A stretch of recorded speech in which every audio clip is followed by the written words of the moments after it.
Peace. I am Dr. Phillip Roundtree, and you are tuned into hashtag You Good Man, a safe space for real conversation about mental health, healing, and what it means to move through this world as a Black man. Today, I'm joined by Arron Muller, therapist, speaker, father, husband, and author of The Hidden Cost of Black Exceptionalism. Arron, glad to have you here, good brother. Peace, man. Peace. Thank you for the invitation. I'm glad to be here. Oh, no doubt, no doubt. Now, before we dive in, I want to start with where I always start. How are you feeling right now? Or more specifically, you good man?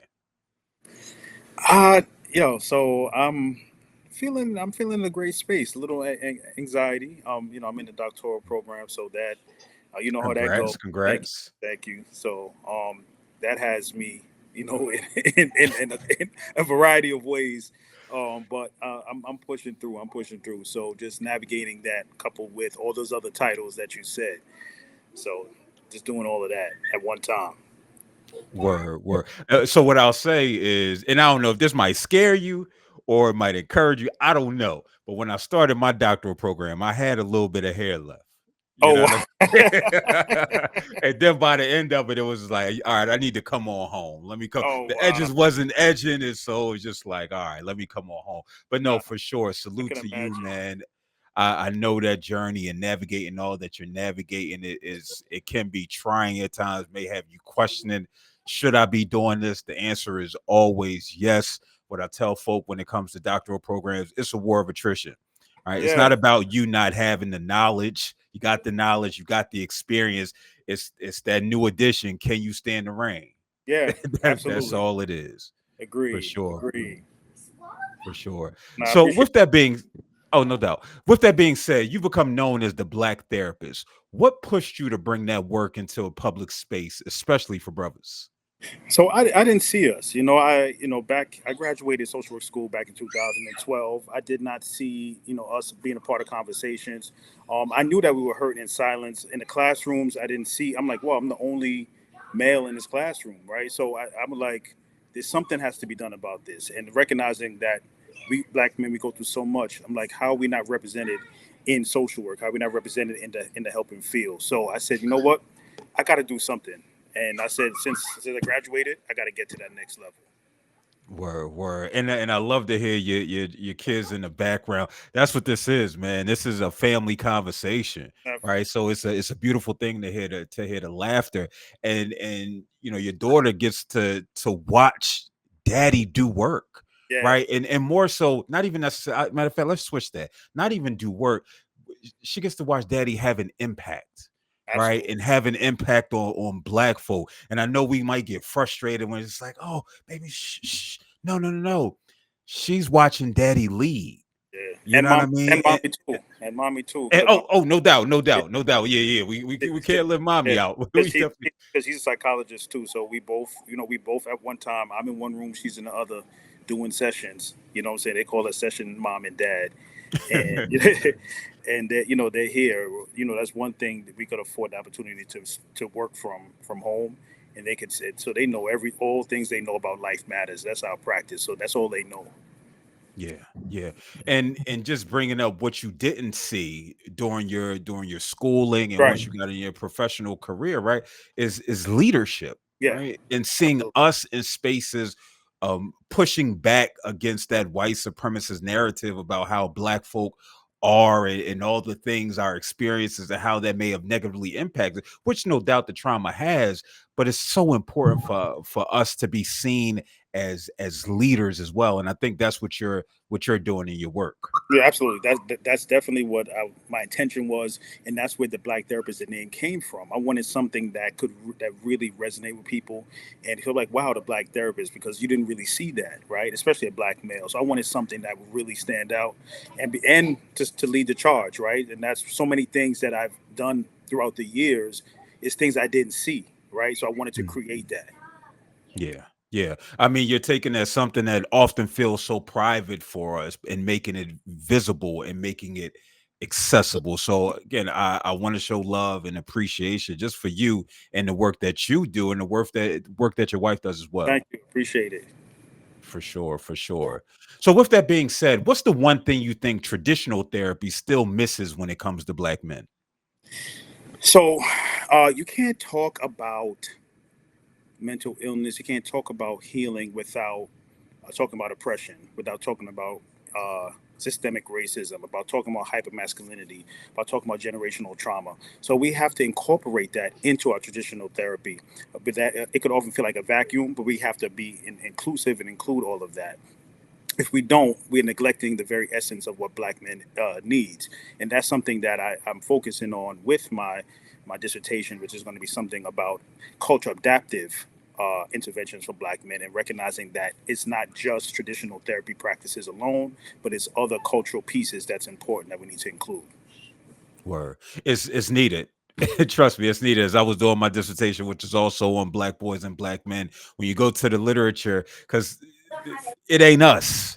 Right. They, it's not us doing research on us. We see a lot of, white folk, and again, some are well-meaning for sure, right? But it's not necessarily us in the cultural context that a lot of this takes place in. As you brought up, ideas like systemic racism, intentional oppression, and so forth.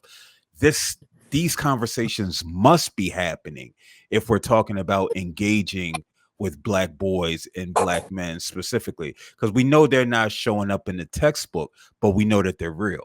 No, that and that's why having Black researchers be a part of academia is so vital, and we don't see that a lot. And I think that's why that's what kind of pushed me to go back also to bring that voice again, leading the charge.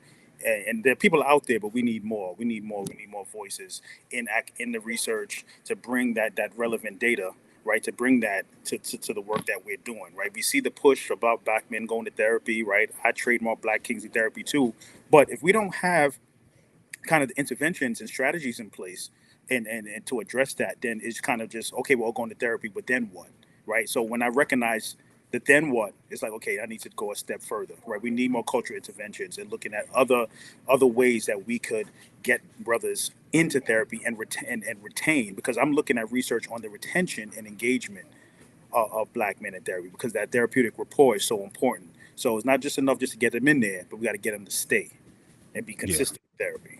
What you bring up highlights this idea of and the foundation of Black liberation psychology, where they looked at these three pillars. You had deconstruction. It's this recognition that, hey, Eurocentric psychology, yeah, there's some nuggets in there that may be beneficial, but as a whole, in the understanding, it's not necessarily meant for folk of the diaspora.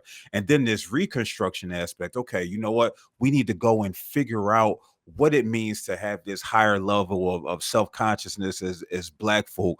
We need to start going into the archives and realize who we are as a people, because again, psychology didn't start with white folk, right? We recognize that this is something else that's been colonized over time, another field that's been colonized over time. And lastly, this reconstruction piece, which you're speaking to, is okay, now we have these Black folk in therapy. What does this look like? We need culturally relevant tools. Right. Yes, CBT can be useful, but CBT isn't addressing the hundreds of years of the impact of chattel slavery, right? It's not impacting these. It's just saying, hey, you have this thought, you need to change this thought, but it's Right. not really getting to the meat of our experiences. Right. So again, the what you're talking about and what you intend to do and what you're doing in your research is so beneficial. Absolutely. And if I'm being continuously oppressed, I can't change my thoughts and my patterns because I'm still dealing with that every Exactly. day, right? So I'm still dealing with covert and overt racism. So how do I navigate that? And my therapist is telling me, you know what, your thoughts become your feelings, and let's do a mood journal, right? That's cool, right? We can do a mood journal and all of that, but yo, it's real out here that I'm dealing with, right? So we got to address that also. I want to bring up something. I live in Philly, you live in New York, so it's this Northeast thing, right? And I'm sure you have it there too, where there's this block in the Germantown section of Philadelphia, Ashmead Street. There is literally a cop car parked there 24 hours a day, 7 days a week. Yeah. And so some folk may look at it and what they may spin it, the city may spin it as, hey, this is maybe a high crime area, just the Right. safety and all of these things. But what does this do to the consciousness of a people when you constantly walk out and you have to be under surveillance 24 hours a day, 7 days a week. So, to your point, if I go to a therapist and say, listen, I don't feel the best about myself, well, we need to change that. Let's get the journal. Let's do all these, mindfulness activities. But yet I still got to walk past this police car that's watching me 24 hours a day, 7 days a week, that's reinforcing this idea that my presence alone and people that look like me are cause community harm. Yeah, and reinforces hypervigilance, and we know hypervigilance as agitation, as irritability, and it Yep. goes Yep. down the road from there. So absolutely. So that's why this continued work is so important, so that brothers can have a space to be heard and understood when they have to deal with all of those issues.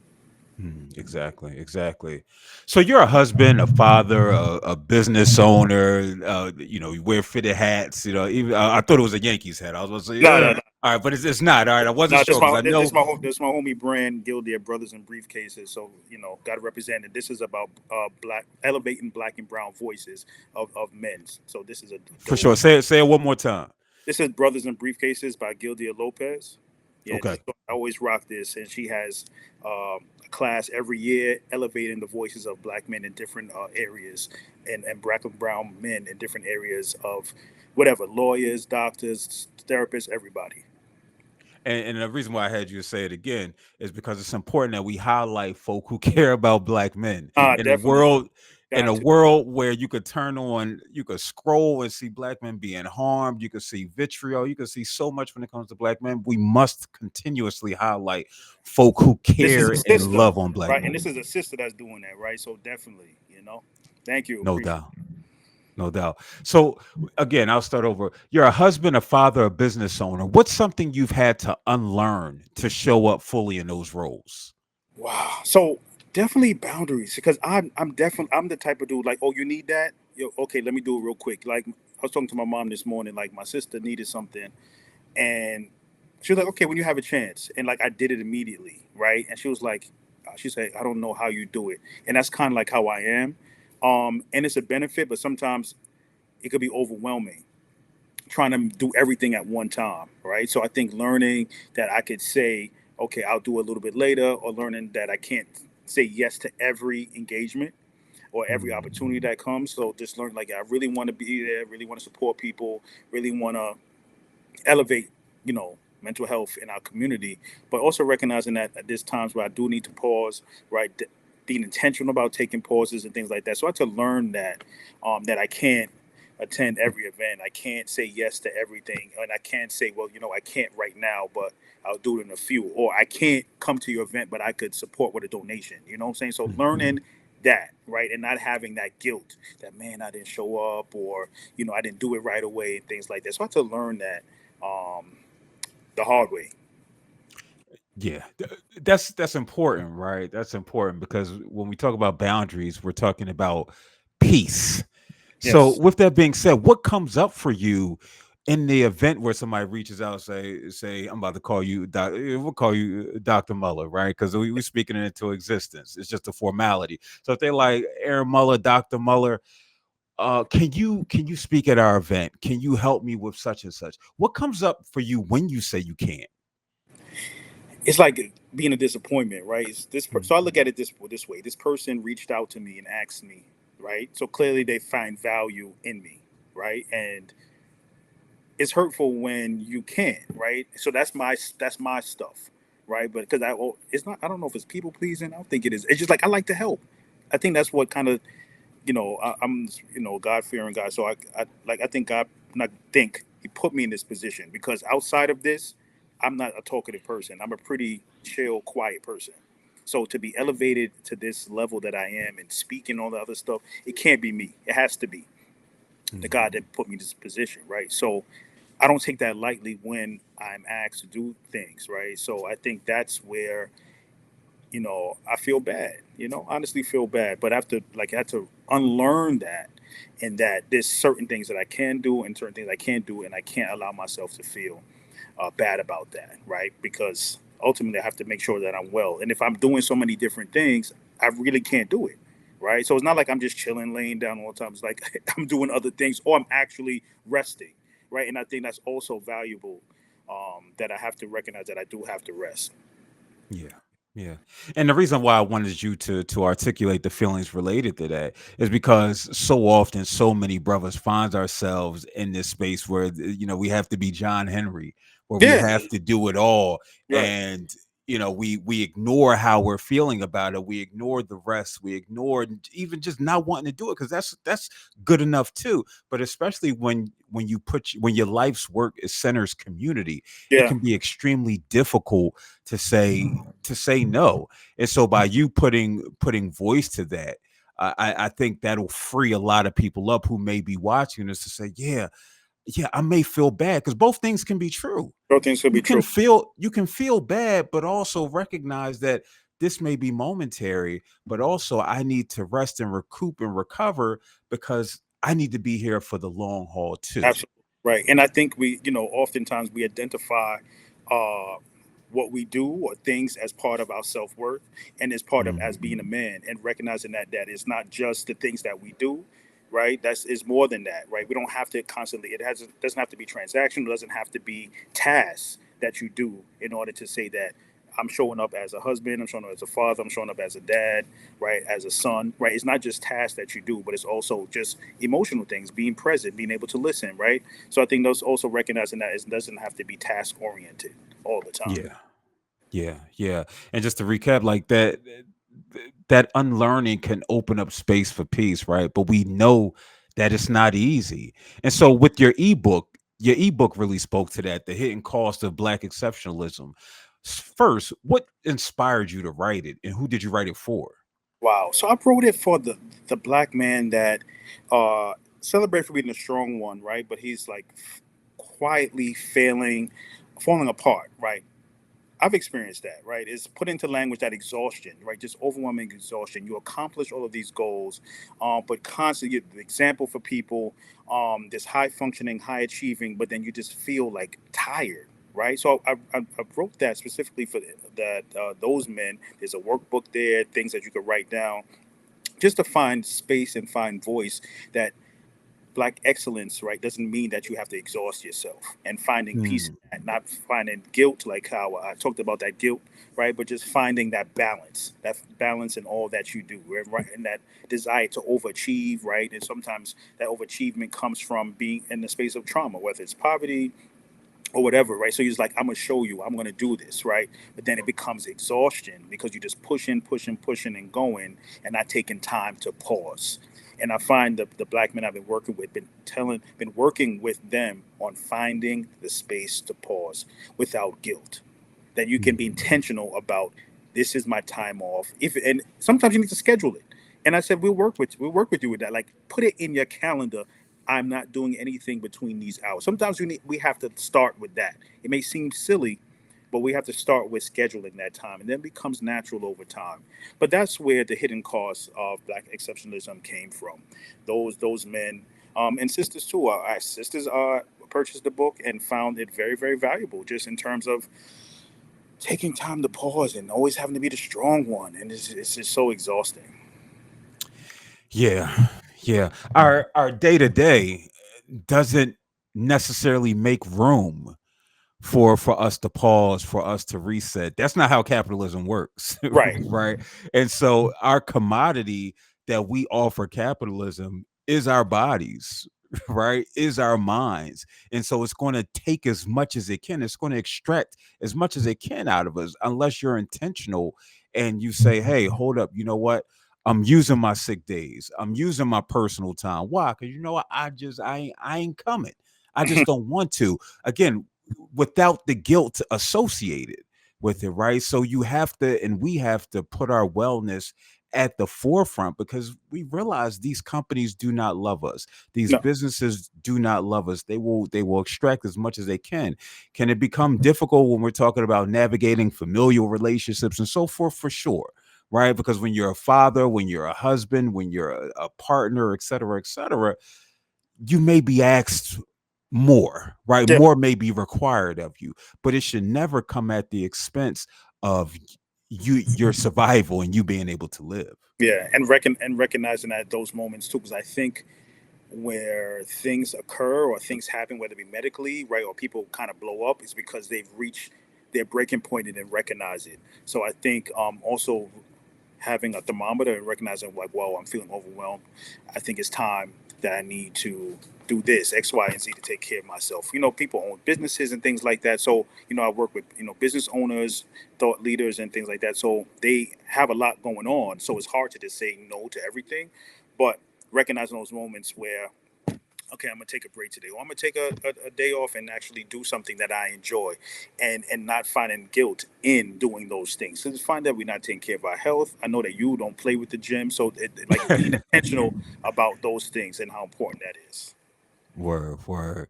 You said your excellence doesn't have to come at the expense of your peace.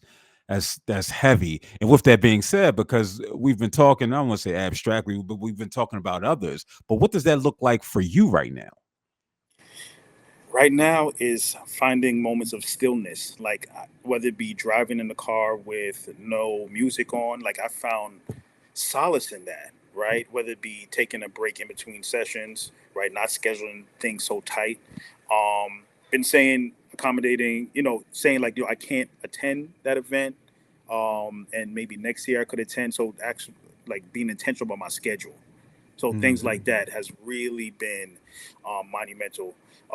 Spending time with family and actually doing things, scheduling us to go out and having family days and things like that. So really prioritizing connection. And even with homies, like there's something I saw on TikTok called Waffle Wednesday or Wednesday Waffle. So you like use your phone and you like send like a video of like, yo, how you doing? Send an update, and then I send it to my homies on Wednesdays and stuff like that. So really, being intentional about reaching out to people and connecting, I think that's really important because we know the studies show with Black men, and as we get older, we start to isolate even more, Mhm. right? So I think getting the practice of maintaining good core people around me is really important with the boundaries and prioritizing peace and taking care of my health. Right, those are the things that I found really helpful. So, what has been the response from you? Said your family, family nights. You make sure that they're there. What has been the response for you focusing on your piece from others? So, I mean, my wife is like, "Yo, you're doing too much. You need to calm down." My mother's always worried about me, right? So, I think they're happy when, oh, you're not doing nothing right now. They're happy when I'm just laying down doing nothing. Hmm. Like it's like sit down. So it's like I'm being encouraged to do it. So it's a great thing. But it's like good. You don't have nothing planned. You know what I'm saying? I'm glad that you're chilling. I'm glad that you're sleeping because usually I'm up early doing stuff, thinking. So it's just like they like when they see me being still. So Hmm. nothing but support. Word. So, what's one simple reflection or reflection prompt or tool from the book that someone watching can try? So one thing I want you to reflect on is where are you performing instead of just being, right? So that's one of the prompts. Think about in all that you do, where you're performing. In some area, you're not just present. That may be at home, right? So think about that. Where are you not just being yourself, but you're actually putting on a production, as I call it. Hmm. So really assessing that because that's exhausting, right? And I think picking up the ebook to give you some tools on that, recognizing it, journaling it down, right, and give you some strategies on how to navigate and how to deal with that. Because that's what the exhaustion comes in, to having to perform at work, right? I have clients talking about they having to put on whether it be code switching at work, right? Whether having to deal with microaggressions at work. I talk about that in the ebook as well, and it just weighs on you, right? So you have to perform, right? And then sometimes when you come home, you're exhausted, but then you feel like I got to show up for home also, Yeah. right? So now it's just a Broadway production everywhere. So where can you be your authentic self? Hmm. Where can you? I'm sitting here asking myself that right now. I definitely could be that here, right? No Right, matter where you might be watching that, I can be that here because right. I'm definitely going to be. But I know it's some spaces where I may not be showing up as my authentic self. I may be performing. So I thank you for giving me that prompt to consider. Listen, time has going that fast, man. Wow. How can folks support you and stay tapped in? All right, so you can catch me the black_therapist on Instagram. I have and I'm actually coming out with another ebook for the Black Kingsy Therapy too. So that's going to be specifically for black men. And I have the hidden cost of black exceptionalism. You could tap in if you want to, book me to speak at your event. I'm building this work in community, right? So tap in with me and let's do it together. Listen, man, I want to thank Arron Muller for joining me today, and I want to thank you, the viewer, for tuning in. And remember, when it comes to men's mental health and wellness, the road isn't easy, but it's worth it. Peace.